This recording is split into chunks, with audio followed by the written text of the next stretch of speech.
Bueno, como el nombre lo dice, vamos a estar hablando acerca de los agentes antimicrobianos, es decir, las diferentes sustancias que vamos a utilizar para combatir los efectos que puedan producir los diferentes tipos de microorganismos dentro de nuestro cuerpo.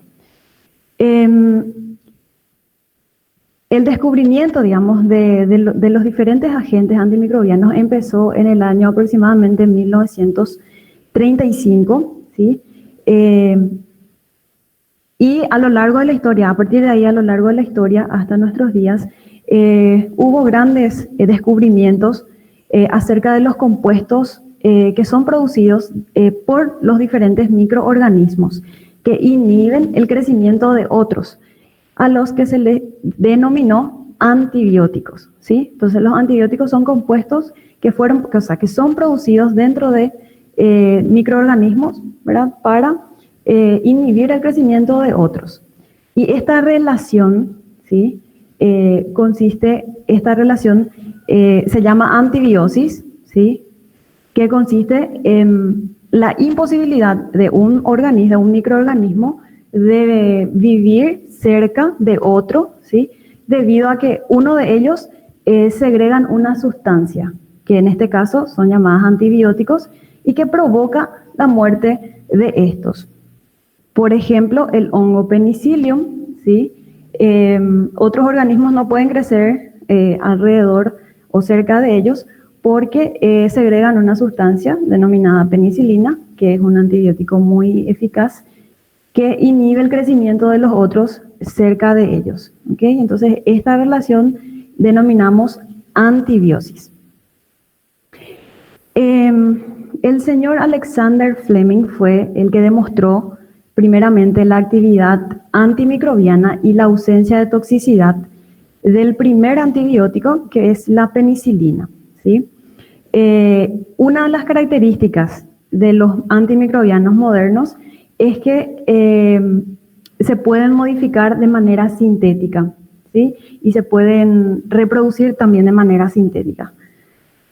Les dejo aquí un cuadrito del libro de Murray, en donde van a leer diferentes terminologías que se van a usar a lo largo del capítulo, ¿sí? Como espectro bacteriano, actividad bacteriostática, actividad bactericida, ¿sí? Yo creo que ya estuvieron leyendo también un poquitito. Las combinaciones de antibióticos, la sinergia antibiótica, el antagonismo antibiótico y beta-lactamasas, que vamos a ir explicando también un poquito a medida que vamos desarrollando cada uno de los antibióticos. Bueno, los antibióticos ejercen su acción mediante diferentes sistemas, o mediante diferentes mecanismos, ¿sí? Tenemos la toxicidad selectiva, tenemos la inhibición de la síntesis o de la función de la membrana celular o de la pared celular de las bacterias, también inhibiendo la síntesis de proteínas e inhibiendo la síntesis de ácidos nucleicos. Y también tenemos un tipo de mecanismos un poco diferente, en donde se utilizan una acción contra diferentes tipos de metabolitos o de sustancias que generan las bacterias. Y son denominados los antibióticos antimetabolitos, que vamos a ver también. Entonces, estos son los mecanismos que utilizan los diferentes tipos de antimicrobianos para ejercer su acción contra los microorganismos. Bueno, para empezar, la toxicidad selectiva es una función, una característica del antimicrobiano ideal. Un antimicrobiano ideal tiene que tener toxicidad selectiva sobre el microorganismo, ¿sí? Tiene que ser tóxico para el microorganismo y no para nuestro organismo o para el organismo del huésped, ¿sí? Entonces, debe ser nocivo para el patógeno sin dañar al hospedador. La toxicidad selectiva es una función, puede ser por medio de un receptor específico, ¿sí? que es necesario para la fijación del fármaco, o también se puede realizar mediante la inhibición de algunas de las reacciones bioquímicas que son indispensables para el patógeno, pero no para el hospedador, ¿sí? Esto es así cortito. Toxicidad selectiva, entonces, el microorganismo debe ser tóxico, ejercer su acción tóxica sobre el agente patógeno y no sobre el hospedador. Y esto se da dado por medio de un receptor, ¿sí? Por el cual se fija el fármaco, o bien inhibiendo alguna reacción bioquímica del metabolismo, ¿verdad? De los microorganismos. Luego tenemos la inhibición de la síntesis de la pared celular. Recordamos que la pared celular de las bacterias son de dos tipos, ¿sí? Las que tienen pared gram negativa y las gram positivas. Cada una de ellas con sus características que ya manejamos. Bueno, la mayoría de los antimicrobianos que ejercen su acción sobre la pared de las bacterias se clasifican o son denominados antibióticos beta-lactámicos. Y se los llama de esta manera porque todos componen de un anillo, ¿sí? Lactámico, que es esta estructura que tenemos aquí en rojito. Todos los tipos, todos los antibióticos beta-lactámicos poseen esta estructura. Entonces es lo que le da la clasificación, ¿verdad? Comparten un anillo beta-lactámico en común. Entonces por eso se los llama así. Y tenemos una gran variedad de antibióticos beta-lactámicos, ¿sí? Acá tenemos una lista. Penicilinas, cefalosporinas, cefamicinas, carbapenems, monobactams. Tenemos los denominados inhibidores de la beta-lactamasa, ¿sí? Que es una enzima que escinde este anillo beta-lactámico, que rompe este anillo, actuando contra el antibiótico, ¿sí? Una de las formas de resistencia de las bacterias es tener una beta-lactamasa. Bueno, luego tenemos la vancomicina, daptomicina, bacitracina, isoniazida, etambutol, cicloserina y la etionamida. Todos los nombres van a tener que conocer, ¿sí? Son un poquito, no complicados, pero sí al principio va a costar un poquito relacionar todos, pero leyendo un poquitito va a ser más fácil. Bueno, los antibióticos beta-lactámicos. Como sabemos, el principal componente de la pared de las células bacterianas son los peptidoglucanos, ¿sí? O peptidoglicanos. Esta estructura básica está en todos los tipos de bacterias, tanto gram positivas como gram negativas. Sabemos que en una de ellas es mayor cantidad y en otra en menor cantidad, ¿sí? Estos antibióticos beta-lactámicos actúan, ¿sí? Producen su acción antimicrobiana mediante la unión, ¿sí? Estos antibióticos se unen a una PDP, que es un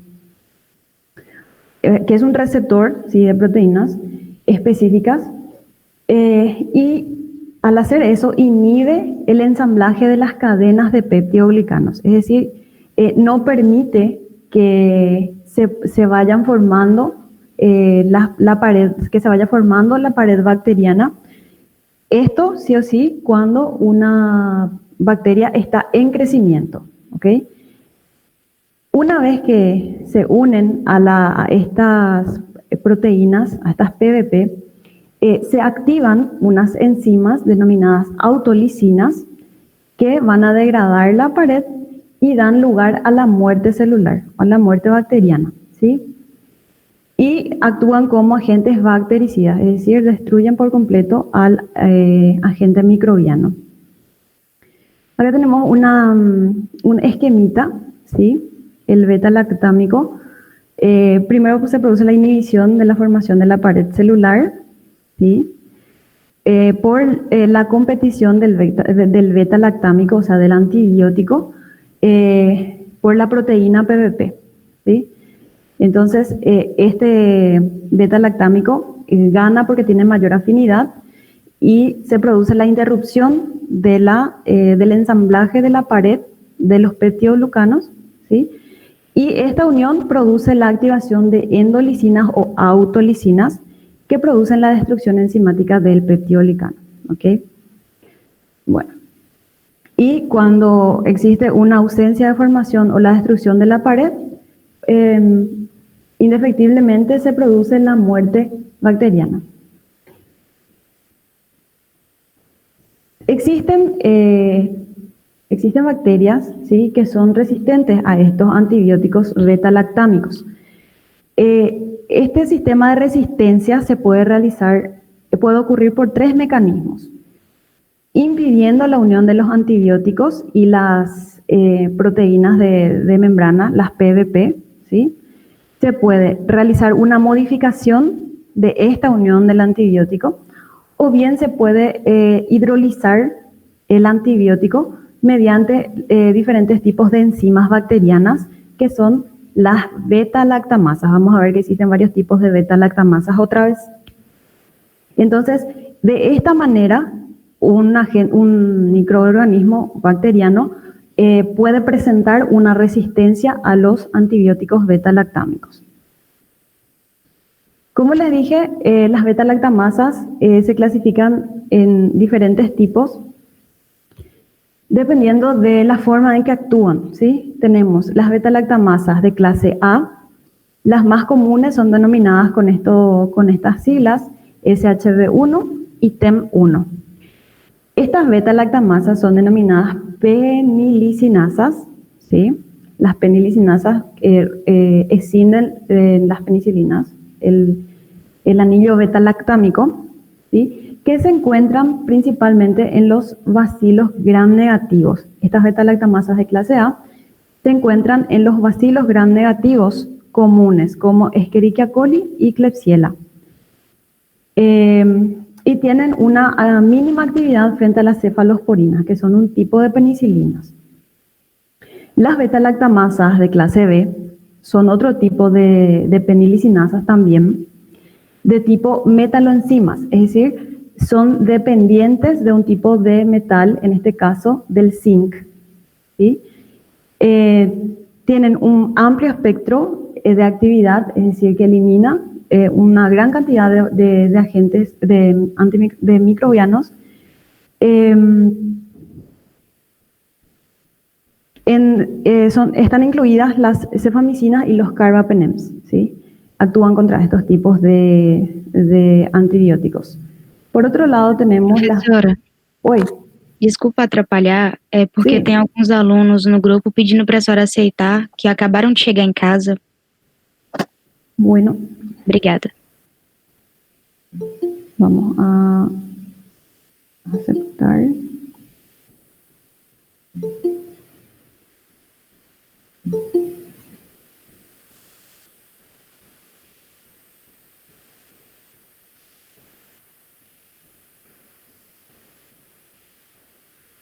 Bueno, creo que son todos. Bueno, como decíamos, existen varios tipos de beta-lactamasas, o sea, de enzimas que rompen el anillo beta-lactámico de los antibióticos beta-lactámicos. Tenemos la de clase A, las de clase B. Las de clase C actúan principalmente frente a las cefalosporinas, ¿sí? Y son codificadas por el cromosoma bacteriano. Estos tipos de beta-lactamasas son denominados cefalosporinasas, ¿sí?, porque actúan frente a las cefalosporinas. Las beta-lactamasas de clase D son penilicinasas también, que se encuentran principalmente en los bacilos gram negativos, ¿sí? Se encuentran en los bacilos gram negativos.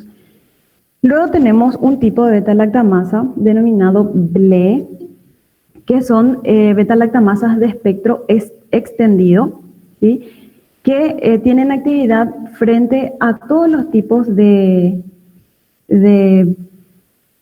cefalosporinas, ¿sí?, y también de los diferentes tipos de penicilinas. Bueno, empezamos con las penicilinas. Son, como ya dijimos,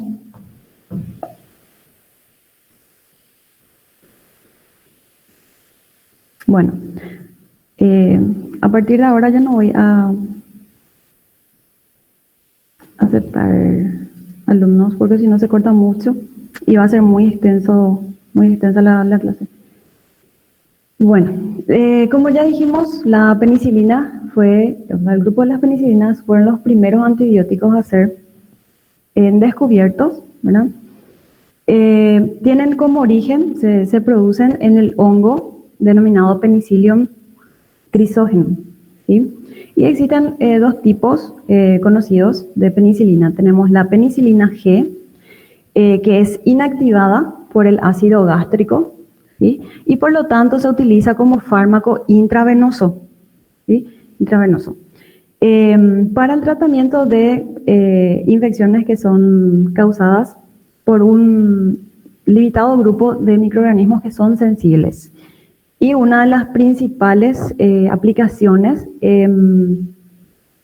es en el caso de las infecciones por Treponema pallidum, ¿sí? Treponema pallidum son organismos extremadamente sensibles a las penicilinas y el tratamiento se basa básicamente en la aplicación de unidades de penicilina G benzatínica por vía intramuscular.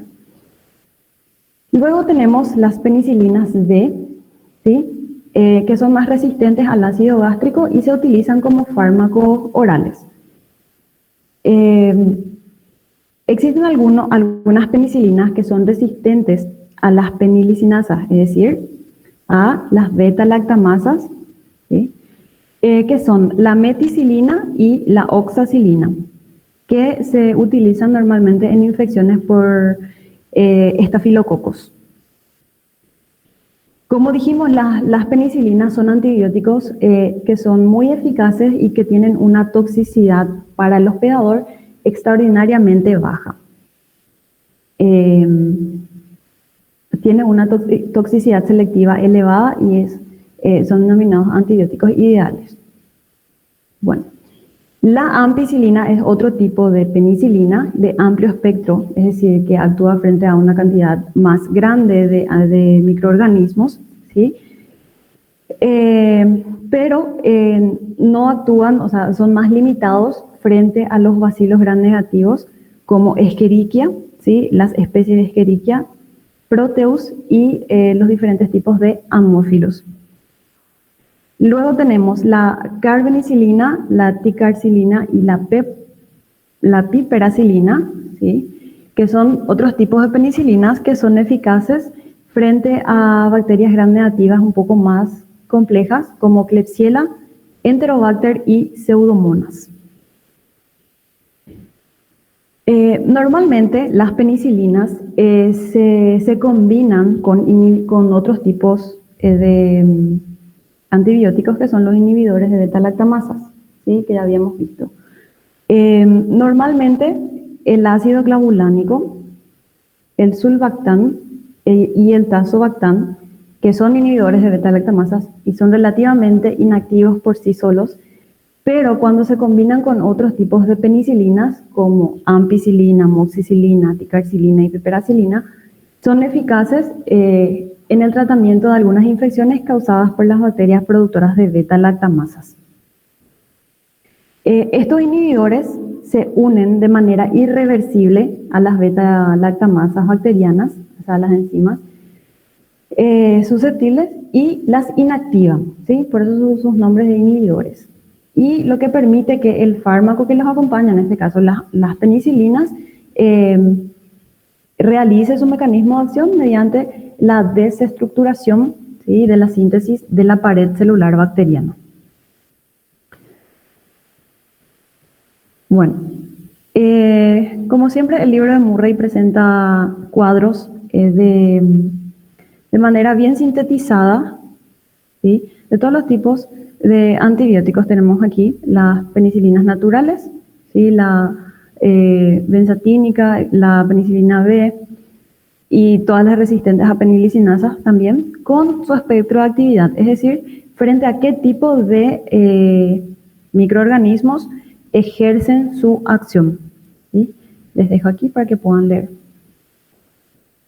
Las cefalosporinas y las cefamicinas son otro tipo de antimicrobianos, ¿sí? Que tienen origen, que son originados del hongo Cephalosporium, ¿sí? Un tipo de hongo también que producen estos tipos de antimicrobianos y son derivados del ácido 7-aminocefalosporánico, que es una sustancia que se genera dentro de este hongo y a partir de allí se producen las cefalosporinas. Bueno, las cefamicinas tienen la misma estructura que las cefalosporinas. Esta es la estructura. En cada uno de ellos les puse, solo para que puedan tener una noción de lo que es la estructura, ¿sí?, química de cada uno de los antibióticos. En este caso, las cefalosporinas presenta esta estructura, ¿sí?, pero en lugar del azufre contiene oxígeno. Las cefamicinas, en lugar del azufre, aquí en este sector de la molécula, contienen un oxígeno, lo que hace que la molécula sea más estable. Tiene un espectro antibacteriano más amplio y son resistentes a muchas beta-lactamasas. Acá tenemos los diferentes tipos de cefalosporinas y cefamicinas de corto, expandido y extendido espectro, ¿sí? Y sus actividades. Los de corto espectro tenemos que son la cefalexina, cefalotina, etcétera, y tienen una actividad importante frente a bacterias gram positivas y frente a algunos gram negativos, que están bien especificados aquí. Y así, cada uno de ellos, aquí tenemos la cefalosporina de espectro expandido, que es el cefaloclor, y la cefuroxima, ¿sí?, que actúan frente a bacterias gram positivas y aún mejor frente a las bacterias gram negativas, que incluyen a los diferentes tipos de Enterobacter, Citrobacter, Proteus, etc. Y así cada uno de ellos ustedes van a ir leyendo, ¿sí? Está bien clarito acá para que puedan comprender y es un poquito más de memoria también, porque son muchos nombres que tienen que saber. Bueno, luego tenemos los carbapenems y los monobactams, que son un tipo también de antibióticos, que son originados de un hongo denominado Streptomyces cattleya, ¿sí? Tenemos los carbapenems de amplio espectro, es decir, los que actúan frente a una cantidad mayor de microorganismos, el imipenem, meropenem, ertapenem y doripenem. Son todos nombres que van a tener que saber.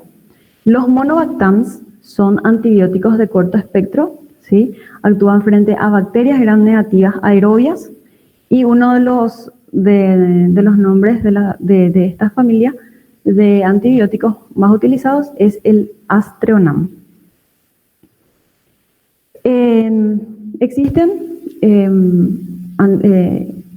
Existen bacterias, ¿sí?, que presentan resistencia frente a estos tipos de antibióticos y normalmente esta resistencia se produce mediante la producción de enzimas, ¿sí?, que rompen las estructuras de estos antibióticos y estas enzimas son denominadas carbapenemasas, ¿sí? Entonces la resistencia a los carbapenems está dada por la producción de enzimas denominadas carbapenemasas que rompen la estructura de estos antibióticos. Bueno, existen, así como los diferentes tipos de beta-lactamasas, también existen diferentes tipos de carbapenemasas, ¿sí? Tenemos las carbapenemasas de clase A, de clase B y de clase D. Normalmente las carbapenemasas de clase D se encuentran en bacterias como pseudomonas y enterobacterias. Las carbapenemasas de clase B son un tipo de metal o beta-lactamasa, es decir, que dependen de un tipo de metal también para poder ejercer su acción, y se presentan en bacterias gram negativas. Estos microorganismos productores de beta-lactamasa de clase B, existe una que es la más común denominada metalo-beta-lactamasa nueva Delhi, ¿sí? O NMD, que son resistentes a todos los tipos de antibióticos beta-lactámicos. En algunos casos no para Astronam, pero sí en los demás. Presentan resistencia ante todos los tipos de beta-lactámicos. Luego tenemos las carbapenemasas de clase D, ¿sí? Que se encuentran en bacterias como Acinetobacter, que codifican la resistencia a todos los tipos de antibióticos beta-lactámicos también. Tenemos una de las carbapenemasas más conocidas, ¿sí? Que es la carbapenemasa de Klebsiella pneumoniae, o la KPC. Ya habrán escuchado alguna vez la KPC, que son bacterias, en este caso de Klebsiella pneumoniae, resistentes a todos los tipos de antibióticos de amplio espectro, de tercera y de cuarta generación. Y esta resistencia está mediada por plásmidos, lo que hace un poco más complicada la situación, porque pueden ir reproduciéndose y transfiriendo esta resistencia a otros tipos de bacterias.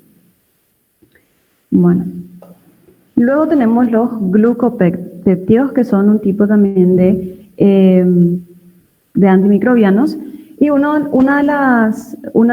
los antibióticos que representan este tipo de familias es la vancomicina. ¿Sí? La vancomicina o un glucopéptido tienen este tipo de estructuras bien complejas, ¿verdad? Y se originan en las bacterias, la especie Streptomyces orientalis. ¿Sí? Es activa frente a las bacterias gram positivas que están en crecimiento, pero es inactiva frente a las gram negativas. ¿Sí? No se olviden que estamos hablando todavía de bacterias que actúan inhibiendo la síntesis de la pared bacteriana.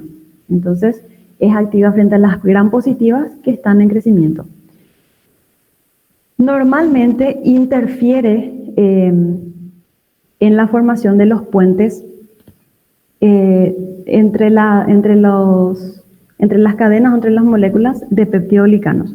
Ese es su mecanismo de acción.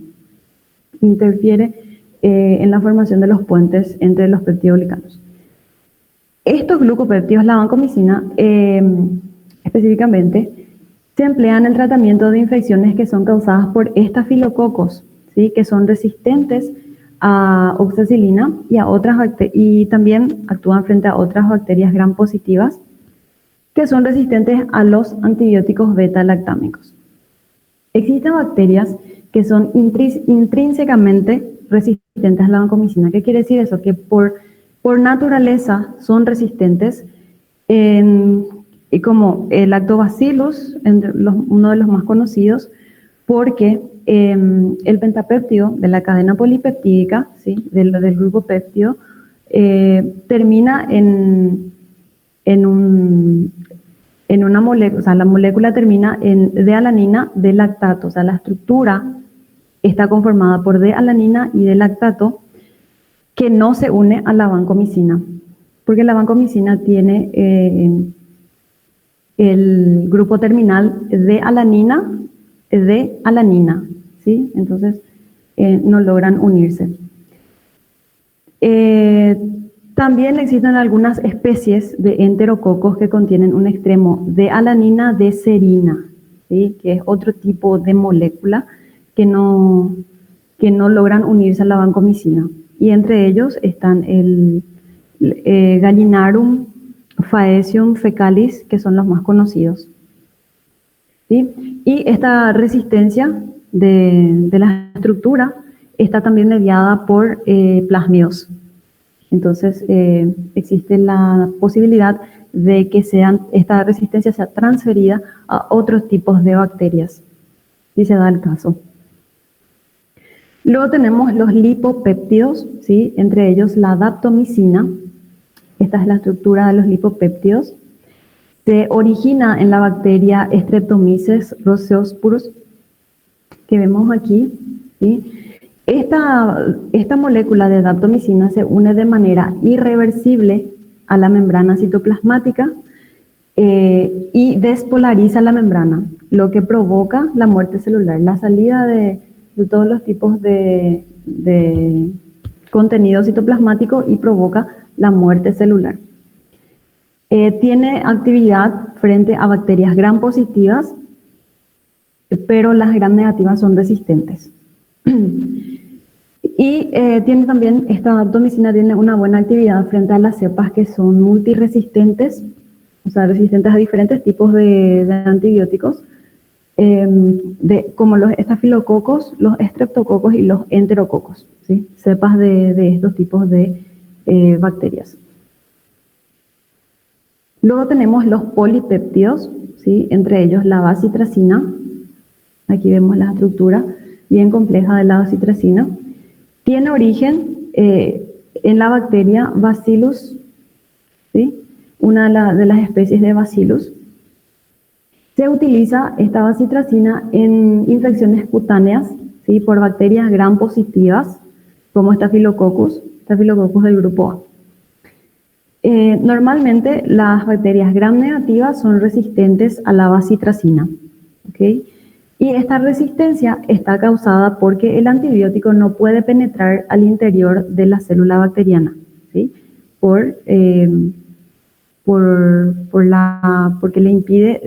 son moléculas grandes que impiden el paso al interior. Esta bacitracina también forma parte de los antibióticos que inhiben la síntesis de la pared celular. Y específicamente esta bacitracina interfiere en la desfosforilación que se realiza en el proceso de formación del glucopéptido, ¿sí? También puede dañar la membrana citoplasmática ya formada, ¿sí? E inhibir la transcripción del ARN.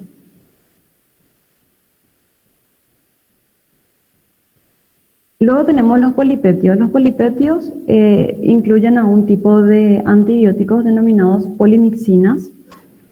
Existen varios tipos también. Las más conocidas son las B y la E, que es la colistina. Polimixina E, conocida también como colistina. Estos antibióticos se insertan en las membranas bacterianas como detergentes, lo que produce una mayor permeabilidad de la célula, ¿sí? Saliendo todo el contenido citoplasmático y produciendo la muerte celular. Las polimixinas, los diferentes tipos causan una importante nefrotoxicidad, o sea, son nefrotóxicos. Y por lo tanto, no se utilizan, o sea, fueron desplazados por los aminoglucósidos, que vamos a ver enseguida, que son otro tipo de antimicrobianos también. Normalmente el Acinetobacter y la Pseudomonas son sensibles a la polimixina de tipo E, ¿sí? O colistina. Y en general son activos sobre las bacterias gram negativas, pero no sobre las bacterias gram positivas, ya que estas bacterias gram positivas carecen de membrana externa. Luego tenemos 4 tipos de antimicrobianos, que son la isoniazida, etionamida, etambutol y la cicloserina. Todos estos tipos tienen en común que actúan también sobre la pared celular, sobre la síntesis de la pared celular, y se utilizan en el tratamiento de infecciones de micobacterias, ¿sí? Que son un tipo diferente de bacterias que tienen una pared, o sea, tienen una capa externa diferente de las gram positivas y las gram negativas, ¿sí? La isoniazida es denominada hidrasa del ácido isonicotínico o INH, ¿sí? Tiene actividad hidrolasa, es decir, producen la hidrólisis, o sea, la hidrólisis de diferentes tipos de enzimas también, y afecta a la síntesis del ácido micólico, ¿sí?, que están presentes en la estructura externa de las micobacterias. A su vez, la etionamida también es un derivado, también es una hidrolasa, ¿sí?, y bloquea también la síntesis del ácido micólico, al igual que la isoniazida. Por otro lado, el etambutol, ¿sí?, también actúa frente a micobacterias, pero inhibiendo la síntesis de uno de los componentes del ácido micólico de la pared celular, que es el arabinol galactano. La cicloserina, ¿sí?, inhibe dos enzimas, que es la dealanina sintetasa, ¿sí?, que es la que produce la escisión, ¿verdad?, de la dealanina, que catalizan la síntesis de la pared celular. Como habíamos visto, este es el extremo terminal de la pared, ¿sí?, de la molécula de la pared.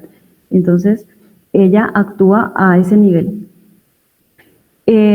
También existen bacterias que son resistentes a estos tipos de antimicrobianos y que normalmente ocurre esta resistencia porque hay una menor captación del fármaco en el interior de la célula bacteriana, ¿sí?, o hay una alteración en los sitios en donde se tienen que unir estos antibióticos o en los sitios diana. Bueno, aquí tenemos una síntesis de los antibióticos beta-lactámicos, ¿sí? Tenemos los tipos de antibióticos, las familias, los antibióticos que incluyen cada tipo de familia y el espectro de actividad, es decir, los tipos de bacterias en los cuales actúan estos antibióticos, que les dejo aquí para que puedan darle una leída. Aquí también. Aquí está realmente lo que a mí me interesa que ustedes sepan, ¿sí? Que el antibiótico y su acción, ¿sí?, inhibe el entrecruzamiento de capas de peptidoglucano, en el caso de la vancomicina, y así. Y nada más a esto le van a agregar sobre qué tipo de bacterias actúan, gram positivas, gram negativas, micobacterias, etc. Luego tenemos los antibióticos que actúan a nivel de la síntesis de proteínas, ¿sí?, inhibiendo la síntesis de proteínas. Entre ellos tenemos los aminoglucósidos, que es una familia de antibióticos que incluyen diferentes tipos como la neomicina, ¿sí?, la kanamicina, la tobramicina, gentamicina y así. Aquí les puse en blanco las que son las más utilizadas, ¿sí? Amikacina, gentamicina y tobra. Todos estos tipos de aminoglucósidos requieren de una administración conjunta, ¿sí?, de un inhibidor de la síntesis de la pared celular, como penicilinas, vancomicina, etcétera, que facilite su captación. Bueno, como estos antibióticos necesitan ingresar dentro de la bacteria para poder inhibir la síntesis de proteínas, ¿sí?, necesitan del acompañamiento de un inhibidor de la pared celular para que puedan ejercer mejor su acción. Bueno, estos aminoglucósidos, dependiendo de cuáles sean, son originados en especies de Streptomyces, de micronosporas, y algunos son derivados sintéticos como la amikacina y la netilmicina. ¿Okay? Normalmente las bacterias gram negativas inhiben la síntesis de proteínas cuando uniéndose de manera irreversible a las proteínas del ribosoma 30S bacteriano. Voy a entrar un poquito acá porque alguien tiene el micrófono prendido.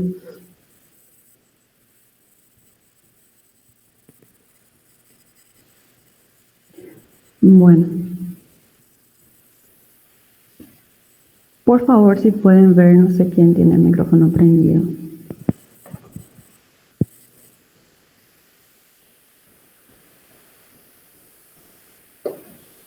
Ok. Y bueno, normalmente se utilizan en el tratamiento de las infecciones causadas por bacterias gram negativas, ¿sí? Como enterobacterias, pseudomonas, acinetobacter, y en algunos casos de microorganismos gram positivos. Los estreptococos y los enterococos, ¿sí? Son resistentes a aminoglucósidos porque no penetran a través de la pared celular de estas bacterias. Dijimos que estos antibióticos se unían de manera irreversible a las proteínas ribosómicas de las bacterias, ¿sí? Esta unión tiene dos efectos: la producción de proteínas aberrantes, ¿sí? Como consecuencia errónea de la lectura, o sea, como consecuencia de una lectura errónea. Es decir, proteínas aberrantes serían proteínas que no son las que deberían de ser, ¿sí? Y no producen el mismo efecto que debían de realizar. O de lo contrario, se produce la interrupción de la síntesis de las proteínas, la interrupción completa, ¿sí? Y se realiza una liberación prematura de la proteína.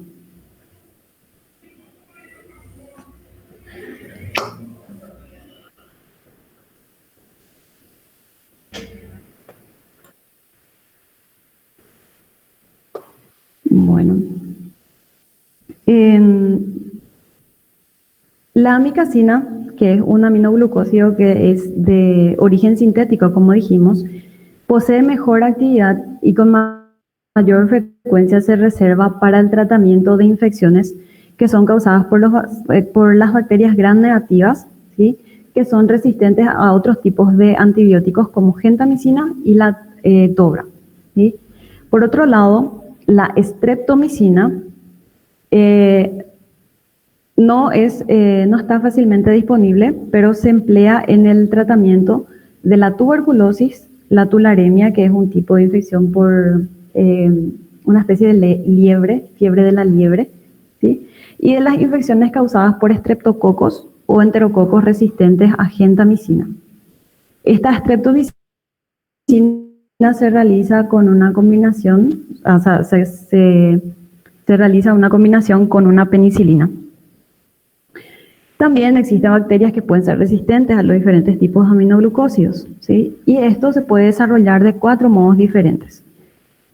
Mediante una mutación del sitio de unión en el ribosoma, mediante una menor captación del antibiótico al interior de la célula bacteriana, por una obstrucción estérica o ¿cómo se dice?, de estructura, una mayor expulsión del antibiótico de la célula, o bien una modificación enzimática del antibiótico, que es la más común. Luego tenemos las tetraciclinas. Aquí tenemos los diferentes tipos de antibióticos que incluyen, que es la tetraciclina en sí, la doxiciclina y la aminociclina. En estos tipos de antibacterianos son bacteriostáticos, es decir, inhiben la progresión, el crecimiento de las bacterias, pero no su destrucción. No su destrucción en sí. Son de amplio espectro, incluyen un gran tipo de microorganismos. Y también inhiben la síntesis proteica en las bacterias mediante la unión, pero en este caso reversible, a las subunidades ribosómicas, o sea, a las proteínas 30S del ribosoma. Se utiliza en el tratamiento de infecciones causadas por clamidias, micoplasmas, ricketsias y otros tipos de bacterias gram positivas y gram negativas también. Existen resistencias a las tetraciclinas también que pueden originarse porque no existe una penetración de manera abundante del antibiótico al interior de la célula bacteriana, ¿sí? O puede también producirse por una alteración del sitio de unión en el ribosoma o una modificación enzimática del antibiótico. Luego tenemos a la glicilciclinas, ¿sí? Uno de los antibióticos representativos es la tigeciclina o tigeciclina. Tenemos aquí la estructura. Es de origen semisintético, inhibe la síntesis de proteínas del mismo modo que las tetraciclinas, uniéndose a las proteínas ribosómicas 30S, ¿sí? Tiene una amplia actividad frente a gram negativos, gram positivos y bacterias anaerobias. Entre ellos también existen, ¿verdad?, microorganismos que son resistentes.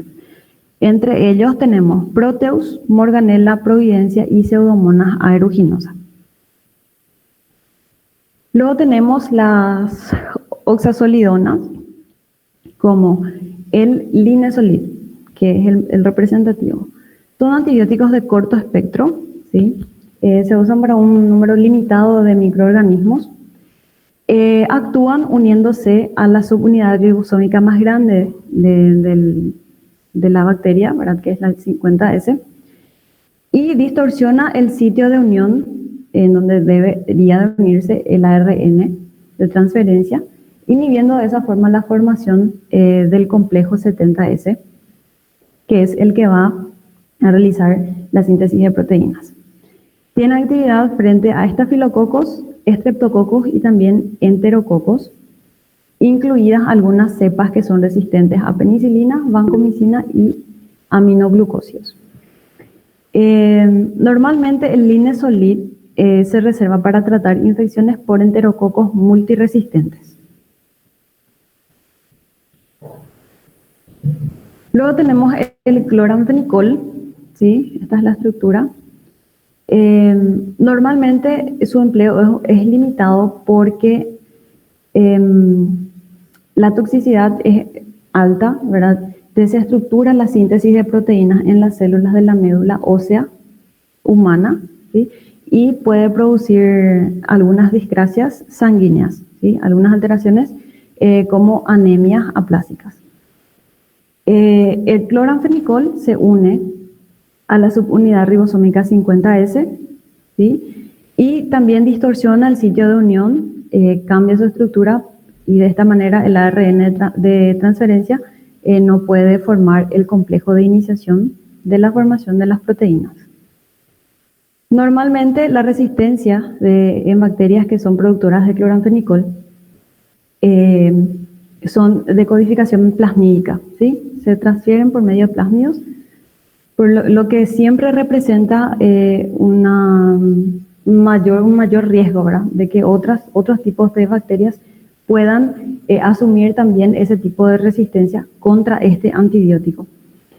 Puede haber también resistencia por mutación cromosómica de las proteínas, de las porinas de la membrana que sufren alteración, lo que hace que los bacilos gram negativos sean menos permeables. Luego tenemos los macrólidos, ¿sí? Tenemos varios tipos de macrólidos como la eritromicina, la acitromicina, claritromicina, que son los más representativos. Tienen origen en especies de Streptomyces también. Normalmente la característica de los macrólidos es que tiene un anillo lactónico que están unidos a dos azúcares, ¿sí? A la desosamina y a la cladinosa, que son dos tipos de azúcares. Y todos los macrólidos, ¿sí?, poseen esta estructura básica, así como los beta-lactámicos también tienen su anillo beta-lactámico, los macrólidos contienen este anillo lactónico. Se unen de manera reversible también al ARN ribosómico en la subunidad 50S y bloquea la elongación polipeptídica, o sea, la polimerización de la proteína. Las resistencias frecuentemente se originan mediante una metilación, o sea, insertan un grupo metilo al ARN ribosómico, ¿sí? Y esto impide la unión del antibiótico. Bueno, estos macrólidos se emplean en el tratamiento de infecciones pulmonares por especies de Mycoplasma, Legionella y Clamidia, y también en infecciones causadas por especies de Campylobacter y bacilos gram positivos, ¿no? Bacterias gram positivas en pacientes que son alérgicos a la penicilina. ¿Sí? La mayoría de los gram negativos son resistentes a los macrólidos. Luego tenemos los cetólidos, otro tipo de antibióticos que actúan a nivel de la síntesis proteica. Tenemos a la telitromicina, que son derivados sintéticos de la eritromicina, ¿sí? Se unen también a la subunidad ribosómica 50S y bloquean la síntesis de proteínas. La resistencia se puede dar por mutaciones, ¿sí? En las proteínas ribosómicas. Estos cetólidos actúan frente a estafilococos, Streptococcus pneumoniae y otros patógenos respiratorios como Moraxella catarrhalis, Haemophilus influenza, etc. Bacilos gram negativos aerobios también poseen una actividad, estos cetólidos frente a ellos, como enterobacterias, pseudomonas, acinetobacter, etc. Y también actúan frente a bacterias intracelulares, como Legionella, Mycoplasma, Clamidia.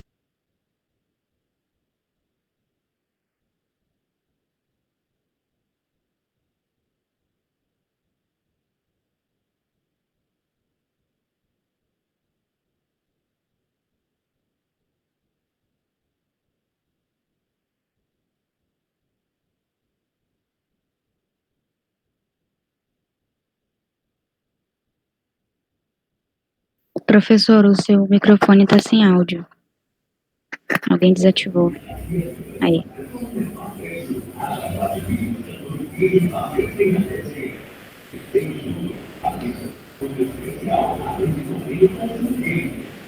Tá mudo ainda, professor. Yo no sé quién está tocando el micrófono. Por favor, si es que pueden atender, no sé cuál es el inconveniente, si alguien está tocando o no. Les pido por favor que no hagan eso, porque si no se dificulta demasiado. Si no quieren escuchar la clase, pueden salir, no hay problema.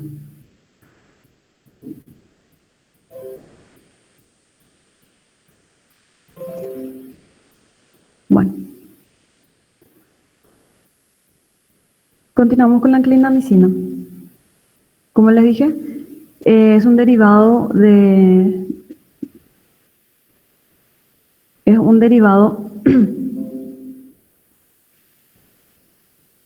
que se aisló, ¿verdad?, de un hongo denominado Streptomyces. Bloquea también la elongación proteica porque se une al ribosoma 50S. Es activa frente a los estafilococos y bacilos gram negativos aerobios y son inactivos frente a bacterias gram positivas aerobias. Normalmente la resistencia a la clindamicina se da mediante la metilación del ribosoma, de la proteína ribosómica 23S, del ARN ribosómico. Las streptograminas también son originados de especies de Streptomyces, ¿sí? Se administran en forma de combinación de dos componentes, que es las streptograminas del grupo A y del grupo B, que actúan sinérgicamente para inhibir la síntesis proteica. Es activo frente a estafilococos, streptococos y también Enterococcus faecium, pero no fecalis.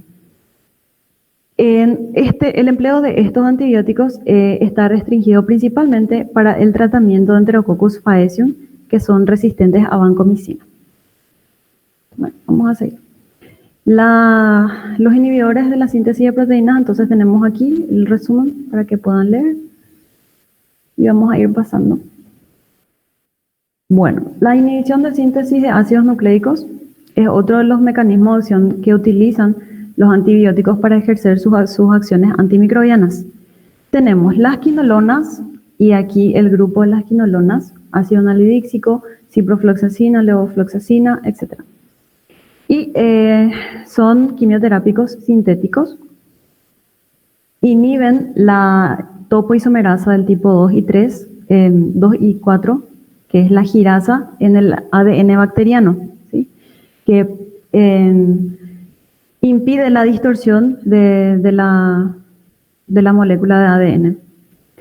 Bueno, normalmente la subunidad girasa A del ADN es la principal diana de las quinolonas, es decir, actúan al nivel de la subunidad girasa en las bacterias gram negativas y en la topoisomerasa o en la girasa de tipo 4 en las bacterias gram positivas. Y tienen buena actividad frente a las bacterias gram positivas como gram negativas. Son resistentes a las quinolonas, las pseudomonas y los estafilococos y también algunos enterococos. Esta resistencia está mediada por mutaciones cromosómicas, ¿sí? En los genes de la estructura de la ADN girasa o de la topoisomerasa de tipo 4. La rifampicina y la rifabutina son de origen semisintético y producidas por especies de Streptomyces mediterranei. Se une esta rifampicina y la rifabutina, se unen a la ARN polimerasa, ¿sí? E inhibe la iniciación de la síntesis del ARN. La rifampicina es bactericida para Mycobacterium tuberculosis y es también activa frente a otros cocos gram positivos aerobios, incluidos estafilococos y estreptococos. Existe también especies resistentes, ¿verdad?, a estos tipos de antibióticos, y normalmente en gram positivos ocurre por una mutación del gen cromosómico, ¿verdad?, que codifica a la subunidad de la ADN polimerasa.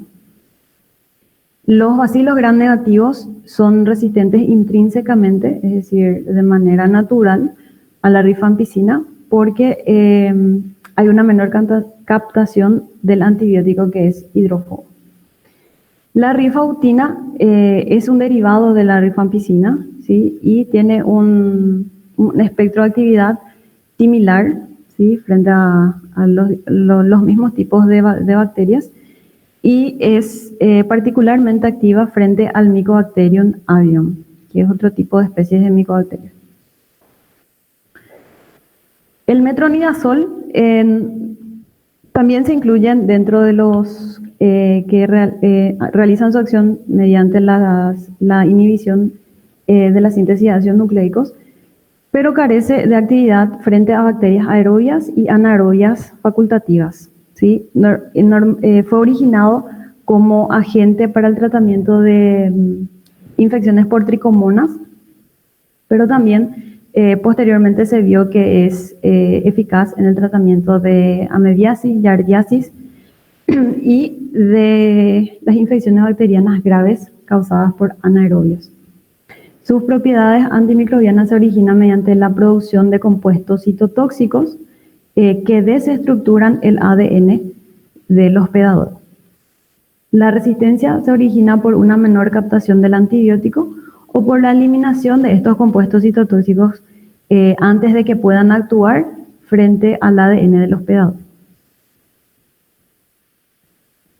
Luego tenemos los antimetabolitos.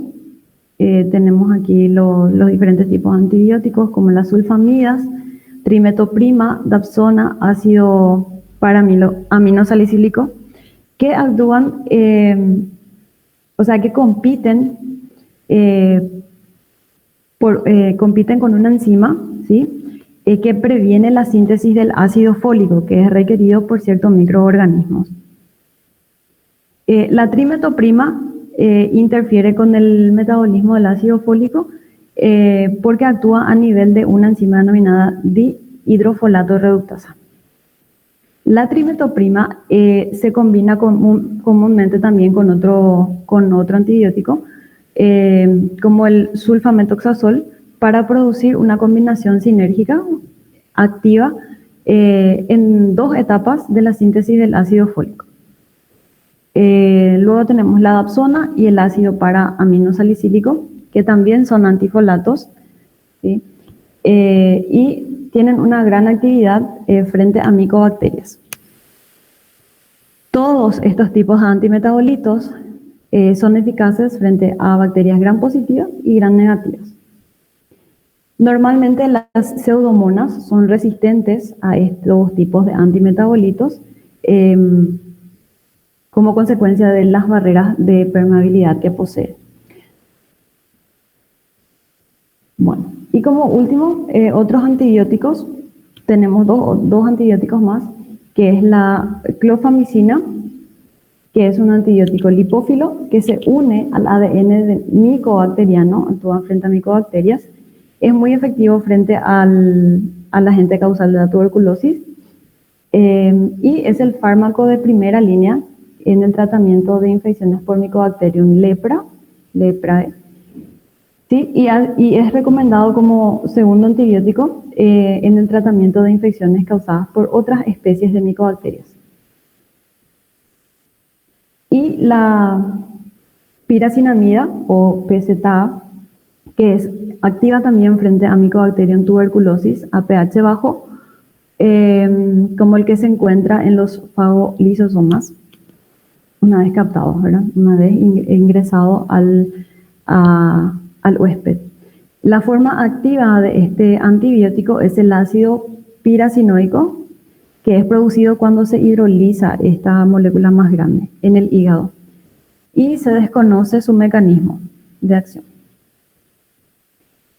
Este es un resumen de los sitios básicos de la actividad de los antibióticos. Tenemos la replicación del ADN, incluyendo las quinolonas, metronidazol, etc. La síntesis de ARN, la rifampicina y la rifabutina, síntesis de proteínas a nivel del ribosoma 50S, tenemos todos estos tipos de antibióticos. Síntesis de proteínas a nivel del ribosoma 30S, tenemos aminoglucósidos, tetraciclinas y tigecilina. Los antimetabolitos tenemos aquí y la síntesis de la pared celular, a nivel de la síntesis de la pared celular. Y estos son, este es un cuadro resumen también de Murray que van a leer. Y terminamos acá la clase. La verdad que me siento un poquito muy decepcionada no sé. Pero bueno, vamos a continuar. Si hay alguna duda me dicen. Profesora, Sí. la penúltima pantalla es un resumen de todos los antibióticos frente Sí. a los tipos de acción que tenés. Sí, ¿Sí? así mismo. Sí. Es todo lo que hablaste anterior en el resumen está ahí en el penúltimo. Exactamente. Sí. Es de manera sintetizada todos los antibióticos, todos los tipos de antibióticos, ¿sí? Y sus espectros de actividad, es decir, frente a qué tipo de microorganismos actúan. Como les dije, lo que ustedes tienen que manejar es la familia, a qué nivel actúa, es decir, inhibiendo la síntesis de ácidos nucleicos o de proteínas o de pared celular, y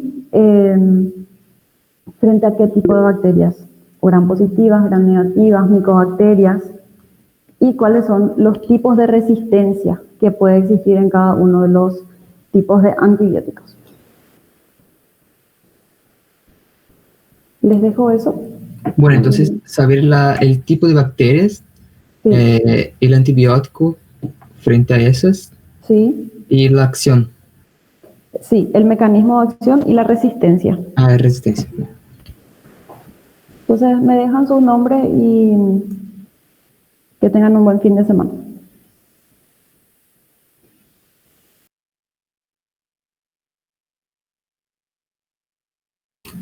Gracias, profe.